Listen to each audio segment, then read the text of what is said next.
예, 안녕하십니까. 지성불교연구원 원장 이태승입니다. 오늘은 좀 특별한 그 영상을 준비했는데요. 최근에 그 불광출판사에서 제가 쓴 책이 출간이 되었습니다. 책 제목은 인문학 독자를 위한 반야심경이라는 책인데요.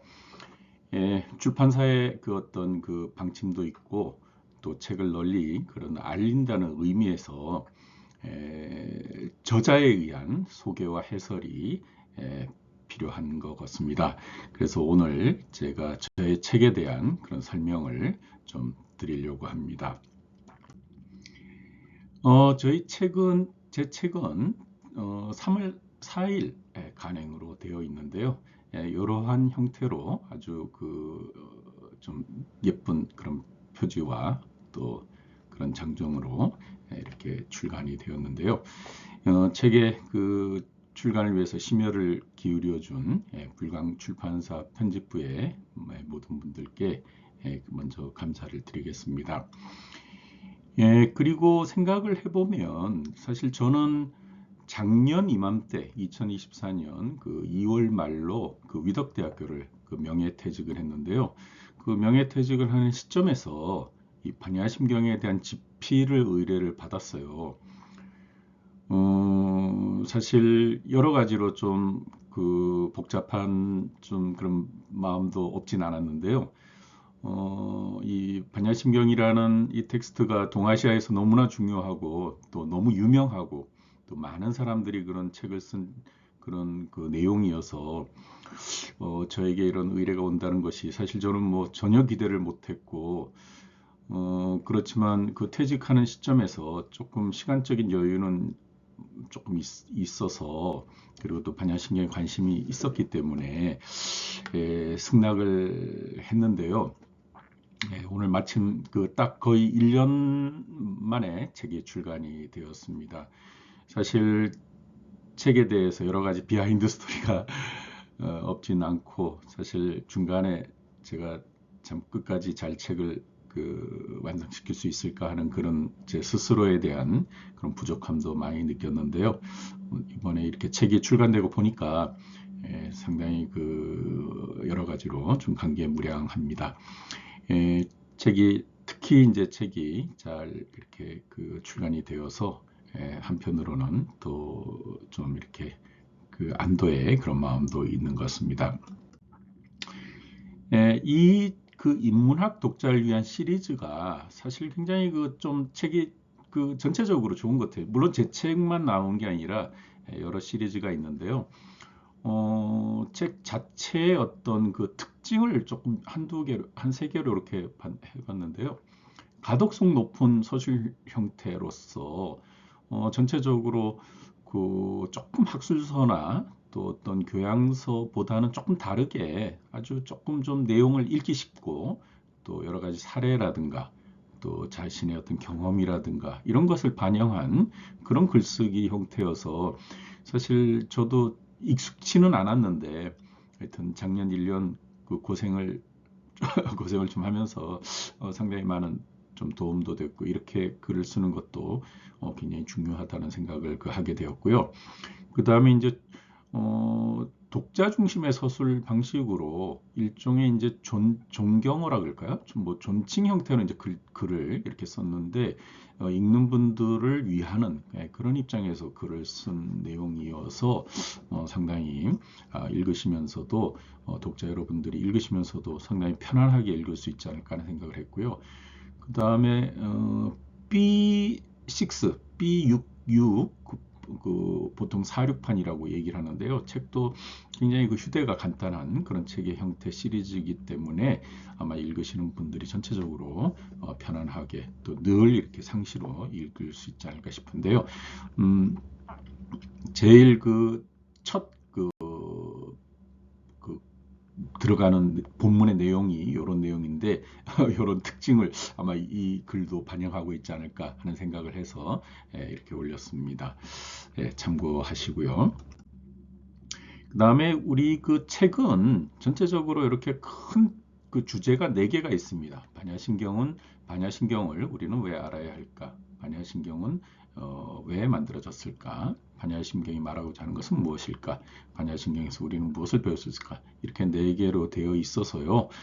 전체적으로 여기에 맞게끔 저도 글을 썼는데요.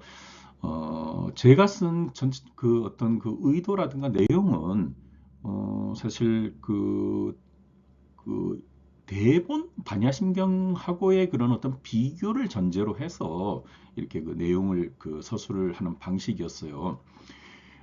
그래서 이게 굉장히 좀 어떻게 보면 좀 중요한 부분이라고도 할 수 있는데요. 본서 서술의 근거가 대본과 소본의 비교를 하고 했는데요. 책 내용에 이제 이런 그 내용을 수록되어 있습니다. 실질적으로 이 반야심경은 이렇게 여시아문, 그 다음에 신수봉행 이렇게 끝나는 여기 그 뒤편에 있는데요. 여시아문으로 시작하는 이런 형태를 대본이라 그러거든요. 그리고 대본이 5개가 있고, 그리고 대본과 소본은 다 산스크리트 본도 남아 있어서 그 원문 대조라든가 내용 확인들이 다 가능한데, 이렇게 대본의 이런 형태들을 전제로 해서 이렇게 살펴보면 현장 스님의 이런 그 반야심경을 우리가 소본이라 그러거든요. 그래도 이 소본이라는 것은 대본에서의 이런 핵심적인 내용을 그대로 이렇게 옮긴 거라고 할 수 있어요. 그랬을 때 이제 우리들은 이 반야심경 전체적인 그런 내용을 이해할 때는 이 대본 반야심경에서의 그런 의도를 그 반야심경의 반야바라밀다에 대한 어떤 본 뜻을 우리가 잘 이해를 하는 것이 중요하지 않을까 생각을 합니다. 그래서 이렇게 이제 2개를 비교해 보면 뭐 거의 뭐 대본 반야신경의 핵심 내용이 이 현장 스님의 여기에 그 추록이 되어 있는데요. 마찬가지로 이렇게 그리고 소본 반야신경이 끝나는 그 이후에도 대본 반야신경은 신수봉행까지 이렇게 마무리가 이렇게 되어 있어서 그래서 이제 이러한 그 대본 반야신경의 본 뜻을 좀 이렇게 전제로 해서 이 소본 반야신경을 우리가 잘 독송하고 암송하고 수지하는 것이 중요하다는 생각을 해요. 그랬을 때 이제 대본 반야신경에 나오는 이제 중요한 용어들, 가령 예를 들면 이제 뭐 자성이라든가 자성공, 온 개공, 현장 스님에서는 온 개공이라고 되어 있지만 이 대본에서는 온 자성 개공 뭐 이렇게 되어 있어서 독특한 그런 자성과 같은 그런 용어들이 나타나는데 이제 그런 것들도 잘 반영을 해서 그 소본 반야신경을 읽고 이해해야 되지 않을까 싶은데요. 따라서 이제 저는 이 반야심경에 대한 어떤 그 글을 쓰면서 요런 그 강조 내용이라고 이렇게 표현을 했는데요. 이러한 내용이 반영이 되어야 된다고 그 생각을 했어요. 그래서 이런 내용을 늘 마음속에 새기면서 제가 이제 글을 썼는데요. 여기 보면은 반야심경은 실체적 사유를 해체하는 공성의 체득을 통해 영기적인 삶에 대한 철저한 자각을 일러주는 반야경의 핵심 경전이다. 요 실체적 사유라는 말과 또 해체, 뭐 공성의 체득, 연기 이런 표현들. 그 다음에 공성체득을 목적으로 하는 반야바라밀다는 육바라밀의 체계를 통해 이타자리의 목적을 현실적으로 실현하는 근거가 된다. 그래서 우리가 반야바라밀다라고 하는 정신적인 어떤 깨우침, 정신적인 경계에 의건하지만 그런 것들이 보살이 실천하는 육바라밀, 보시, 지계, 인욕, 정진, 선정, 지혜를 그런 어떤 체계를 통해서 현실적으로 이렇게 그 어떤 그 구체적으로 실현하고 실천하고 또 현실적으로 무엇인가 이렇게 부딪히면서 이타자리하는 그런 근거로서의 반야바라밀다 이런 개념을 늘 머릿속으로 넣어야 된다고 생각했고요. 그 다음에 반야바라밀다의 가르침은 대승의 출가보살이나 부처뿐만 아니라 제가보살을 위한 가르침이다. 따라서 이 반야바라밀다는 우리 제가보살들, 뭐 불교의 그런 어떤 뜻에 동조하고 또 이렇게 제가 생활을 하면서 불교를 믿고 따르는 사람들에게도 중요한 어떤 가르침이고 또 성취 가능한 그런 거다는 것을 이 반야바라밀다가 반야심경이 알려주고 있기 때문에 그런 것들을 우리가 잘 이해해야 된다고 생각하고요. 그 다음에 이제 반야심경에 나타나는 반야바라밀다의 주문은 공성체득을 위해 노력하는 모든 사람이 경리한 주문으로 이해해야 된다. 이것은 실제 이제 반야심경에서 다양한 제법 개공이라든가 오온자성공이라든가 하는 이런 그 중요한 가르침을 설하는데 반야심경 안에서 이제 반야바람일다도 주문이고 또 반야바람일다의 주문으로서 아제아제 바라제 바라성아제 모지성 이렇게 나오고 있는 이런 것들이 이제 반야심경을 굉장히 혼동스럽게 만들기 때문에 그런 의미에서 반야바람일다는 철저한 우리의 어떤 정신적인 가르침이고 또 반야바람일다의 주문은 아제아제 바라제 그것으로서 그 반야바람일다를 위해서 노력하는 사람들을 격려하고 또 빨리 그런 어떤 경기에 이를 수 있도록 이렇게 뭔가 그 도움을 주는 그런 주문이다. 이런 이해를 해야 된다고 생각을 해서 그런 뜻을 반영을 했습니다. 그 다음에 이제 공성체득의 반야바람이 일단 모든 사람들의 형체의 정신적 경계로서 대승불교의 종교적 위상을 드러내는 중요한 가르침이다.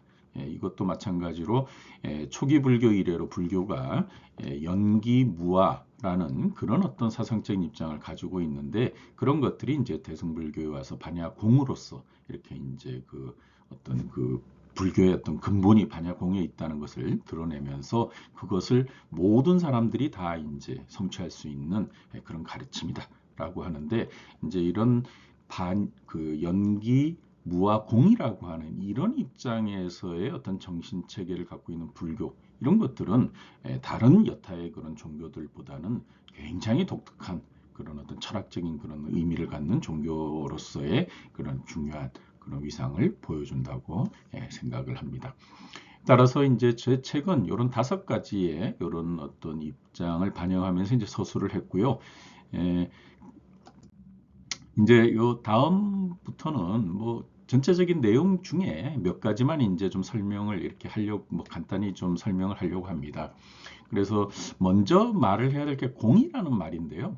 공이라는 말은 여기 이제 순녀라는 이런 말인데 공이라는 말은 없다는 뜻이에요, 결과적으로. 근데 뭔가 있다가 없고 뭐 이런 그 상대적인 개념이 아니라 본래부터 없다고 하는 건데 사실 이제 공이란 말을 그렇게 이해하기에는 뭐 그렇게 말씀을 드리더라도 그게 이해하기가 쉽지 않은데 사실 뭐 어쩔 수 없는 우리 그 현실적인 입장에서 동서양을 이렇게 살펴볼 때 여러분들이 알 수 있는 신이라는 개념들 있잖아요.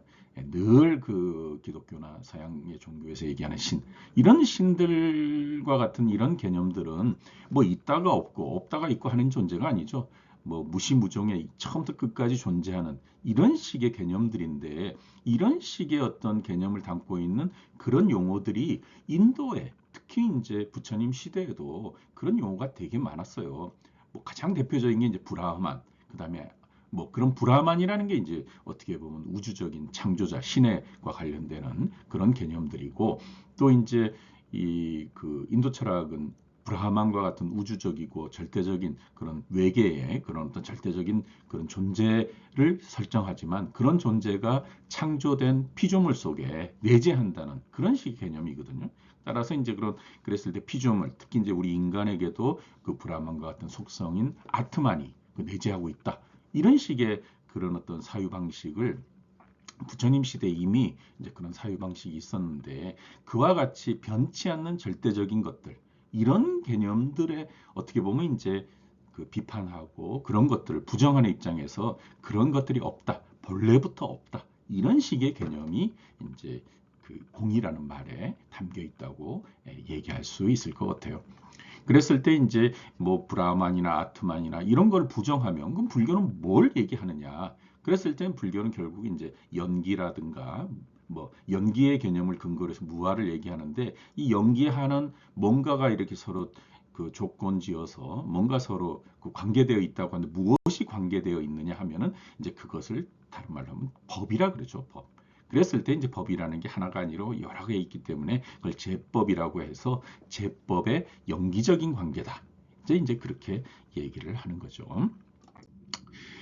그랬을 때 이제 여기 이제 그 실체적인 그런 개념들을 좀 불교가 이제 좀 뭐 비판을 하는 입장에서 종교로서 불교가 갖는 특징은 신과 같은 절대적인 존재에 의지하지 않고 인간 내면의 정신 세계를 바라본다는 점입니다.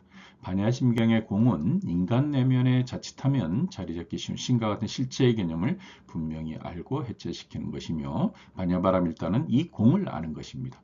반야바라밀다로서 공성을 통찰함으로써 인간 내면의 순수한 정신의 성품을 확신하고 붓다와 같은 인격성을 갖고자 하는 것. 이것이 바로 반야심경에서 강조하는 대승불교의 목적이라고 할 수 있습니다.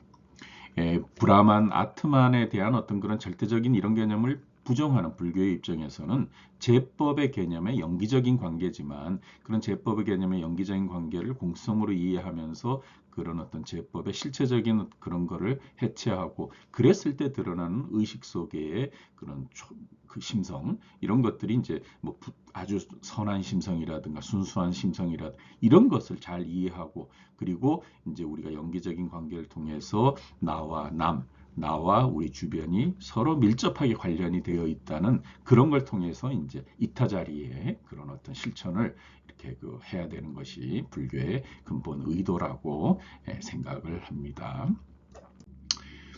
그리고 이제 그 조금 그 내용에서 그 오온계공이라는 말, 우리가 오온이라는 말을 많이 쓰죠. 그래서 색수상행식 이렇게 오온에 대한 얘기를 하는데 이 오온이라는 말도 그 현장 스님의 소본에서는 그냥 오온계공 이렇게 되어 있는데 실질적으로 이제 오온자성공이라는 말을 써요. 그래서 자성이라는 말, 뭐 어떻게 보면 이제 그런 어떤 변체는 실체적인 요소로서 정확한 의미로서 쓰는 것이 이제 그런 자성이라는 말인데 그 자성이라는 말이 실제 이제 그 실려 있어요. 근데 참 재밌는 것이 현장 스님 그 번역에만 없어요.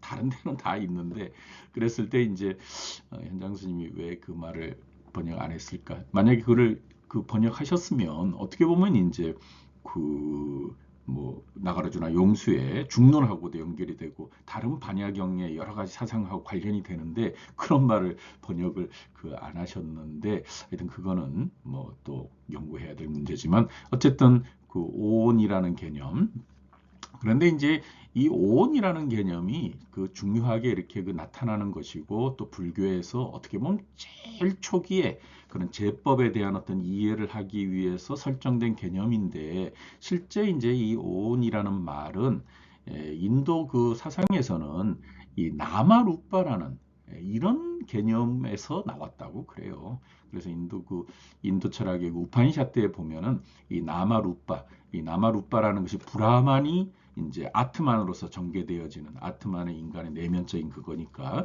아트만으로 전개되어질 때 다시 말해서 이제 창조물이 피조물로 이렇게 들어갈 때 이 피조물로 들어가는 그 어떤 형태가 나마루빠 뭐 물질과 또는 어떤 그 정신적인 세계를 갖고 있는 아트만으로서 들어간다. 그래서 존재하는 모든 것들은 물질의 형태와 정신의 형태로서 뭐 하여튼 존재한다. 이런 개념에서 이 명색의 개념이 나오는데 이 명색의 개념에서 그 불교의 오온이 나타나는 거죠. 그랬을 때 명색의 색이 이제 색온이고 명의 이 정신적인 요소가 수상행식의 이런 개념인데 따라서 이제 이런 개념들이 실질적으로 가장 초기에 그 부처님의 어떤 그런 제법의 연기적인 관계를 말하려고 할 때 이런 어떤 개념을 쓴 것은 인도 철학에서 이런 명색이란 개념이 실질적으로 이제 불교에 영향을 주었다고 얘기할 수 있어요. 그리고 이제 이 오온의 개념이 우리가 그 반야신경에서 보는 오온 12처 18개 이런 개념으로 점점점 그 아주 세분화되고 우리 현상을 아주 세밀하게 분석하게 되는 그런 개념으로서의 법을 이렇게 이제 그 표현하게 되는데 그런 것들이 다 초기 불교에 나오는 용어지만 이런 것들이 굉장히 중요한 의미를 갖고 있어서 이런 것들이 이제 이 반야심경까지 그런데 이제 반야심경까지 오면서 이 제법의 개념들이 공이 아니라 제법의 어떤 실체가 있다든가 제법의 자성이 있다든가 뭔가 실체가 있다는 그런 식의 사유를 갖고 있었던 그 부파불교 대승불교 이전에 반야경 이전에 그런 불교적 입장을 비판하면서 이제 이 제법의 공이다 이런 식의 그런 말을 쓰고 있는 거죠. 예. 그랬을 때 이제 이러한 어떤 실체 개념에 대한 어떤 뭐 실체 개념의 해체라고 이렇게 표현을 했어요. 이 책의 이제 제 4장에서 우리는 이제 구체적으로 무엇을 배울 수 있을까 하는 그런 부분에서 저는 뭐 이런 식의 이제 글 표기를 했는데요. 동서양을 막론하고 이제 뭐 실체, 본질, 뭐 그것이 이제 뭐 신이라든가 하나님이라든가 뭐 어떤 변치 않는 절대적인 것 이런 식으로 나타나는데 실질적으로 이제 반야신경은 다 공공공 그렇게 얘기를 하죠. 그런데 이제 그런 공이라는 개념이 실질적으로 이제 그런 뭐 신이라든가 이런 것까지 해당이 되느냐 이렇게 얘기했을 때 해당이 되는 거예요. 그것이 이제 어떻게 보면 인도 철학과 서구의 그런 사상적 입장이 좀 다른 입장에서 얘기를 하게 되는데 그런 거를 제가 여기 이렇게 썼는데 혹시 한번 보면요. 우리들이 반야신경에 나타나는 공의 개념을 이해한 입장에서는 이 신의 개념을 염두에 두면 그 이해가 조금은 쉬울 듯합니다. 그렇지만 반야신경에서 강조하는 공의 입장을 신의 개념과 대비해 이해하는 것은 언뜻 머리에 떠오르지 않을지도 모르겠습니다. 앞에서도 이 신과 같은 개념을 실체라는 말로 표현했는데 이 실체라는 말이 오히려 철학적인 의미로서 신의 개념을 포함하는 말인 것을 이해하면 조금 수긍이 될지 모르겠습니다. 그래서 실질적으로 인도에서도 브라만, 아트만뿐만 아니라 뭔가 절대적인 어떤 존재가 있다, 절대적인 어떤 것이 있다 이렇게 해서 그런 것에 의존해서 이런 어떤 진리에 대한 표현이라든가 또 삶의 어떤 원칙을 이제 그런 개념들을 설명을 하는데 불교도 이제 그런 의미에서 이 신이나 아트만 이런 걸 부정을 하지만 이제 그 대신 이제 제법의 개념으로서 존재하는 삶의 어떤 그런 요소로서 이렇게 설명을 하는데 그것을 절대적이고 본질적이라고 생각한 사람들이 있었던 그런 것에 대한 비판을 이제 반야심경에서 또 반야경의 그런 입장에서는 하고 있는 것이라고 생각을 하게 하면은 될 것 같습니다. 그런 의미에서 이제 그런 실체적인 그런 어떤 본질적인 것이 아니라 이제 나가르주나 용수가 얘기하는 것처럼 가법이다.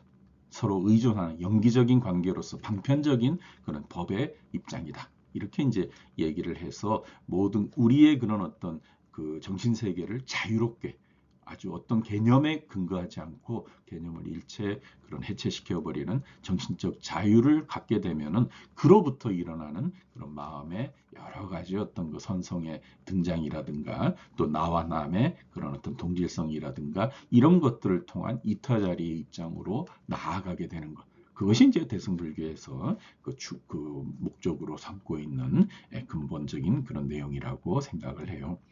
그랬을 때 이제 이 실체 개념과 관련된 내용들을 조금 이제 이렇게 정리를 했는데요. 아마 읽어보시면 많은 분들이 아마 이해는 되지 않을까 생각을 합니다.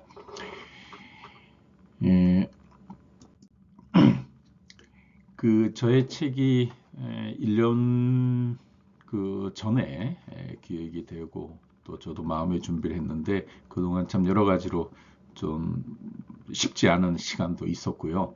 뭐 글이라는 것이 늘 그렇게 쓰여지는 게 아니라 또 생각하고 또 고민할 수밖에 없는 그런 시간을 갖게 되는데 어쨌든 책이 이렇게 나왔다는 것이 참 감사하고 불광 출판사에 다시 한번 감사를 드립니다.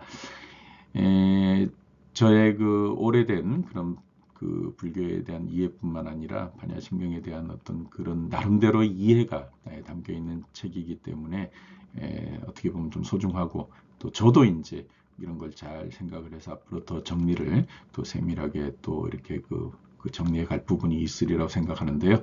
어쨌든 이런 책이 나와서 또 저의 생각을 제 스스로가 이렇게 확인할 수 있는 그런 시간을 가질 수 있는 것에 대한 감사를 출판사뿐만 아니라 또 읽어주시는 많은 분들도 그런 것들을 좀 이해해 주시면 좋으리라고 생각합니다. 그 여러 가지로 뭐 출판사의 방침도 있어서 책에 대한 그런 설명을 드렸는데요. 조금 부족한 부분은 책을 두루 봐주시면 아마 도움이 되지 않을까 싶습니다. 오늘 그 책에 대한 그 인문학 독자를 위한 반야심경 이 저희 영상을 봐주신 분들께 감사를 드리면서요. 저자에 의한 소개 해설은 이걸로 마치도록 하겠습니다. 경청해 주신 모든 분들 감사드립니다. 고맙습니다.